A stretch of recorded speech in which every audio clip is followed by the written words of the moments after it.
പിണറായിസത്തിൻ്റെ അവസാനത്തെ ആണി അടിക്കുമെന്ന് പറഞ്ഞത് അടിച്ചിരിക്കും. അത്രയിൽ പറയാനുള്ളൂ. ജനങ്ങൾ അതിനെ കാത്തിരിക്കണം. ആത്മവിശ്വാസം മാത്രമേ ഉള്ളൂ അതിൽ. ആത്മവിശ്വാസക്കേടിൻ്റെ ഒരു സാഹചര്യവും കേരളത്തിലെ രാഷ്ട്രീയത്തിലില്ല. ഏത് ചെകുത്താൻ മത്സരിച്ചാലും, ആര് മത്സരിച്ചാലും അതൊരു വിഷയമേ അല്ല. ഞാൻ പറഞ്ഞില്ല, ആര് മത്സരിച്ചാലും അത് കേരളത്തിലെ ജനങ്ങളെ 3.5 കോടിയുടെ പ്രതിനിധിയായിട്ടാണ് അവിടുത്തെ വോട്ടർമാർ കാണാൻ പോകുന്നത്. 98 MLA-മാരും മന്ത്രിമാരും മുഖ്യമന്ത്രിയും എന്താ പറയുക, പിണറായി കുടുംബം ഒക്കെ വരുമല്ലോ. ഇനിയിപ്പോൾ അവിടെ തന്നെ ആയിരിക്കും എല്ലാവരും. അപ്പോൾ അതിൻ്റെ ഒന്നും UDF-നെ സംബന്ധിച്ച് അതിനൊന്നും ആവശ്യമില്ല. ജനങ്ങൾക്ക് കാര്യം ബോധ്യപ്പെട്ടിട്ടുണ്ട്.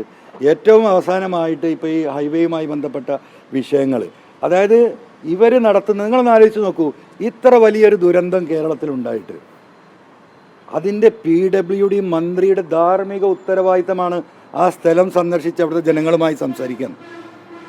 എന്തുകൊണ്ടാണ് സാധിക്കാത്തത്? എന്താണ് ഒരു മന്ത്രിക്ക് ഒരു ശേഷിയില്ലാത്തത്? 2026 ആര് ഭരിക്കും എന്നതിൻ്റെ ക്ലിയർ പിക്ചർ, വളരെ ക്രിസ്റ്റൽ ക്ലിയർ പിക്ചർ നിലമ്പൂരിലെ വോട്ടിംഗ് പാറ്റേണിലുണ്ടാവും. ആ പ്രോഗ്രസ് കാർഡുമായിട്ട് അമ്മായിയപ്പനും മരുമകനും നിലമ്പൂരിലേക്ക് വരട്ടെ, ജനങ്ങളോട് പറയട്ടെ. ഞങ്ങൾക്കും പറയാനുണ്ട് ചിലത്. നാളെ ഒരു പ്രസ് മീറ്റ് വിളിക്കുന്നത്, ഞാൻ എറണാകുളത്തായിരുന്നു വിളിച്ചിരുന്നത്. ഇപ്പോൾ ഈ ഇലക്ഷൻ ആയതുകൊണ്ട് ഞാൻ തിരിച്ചു പോവാം.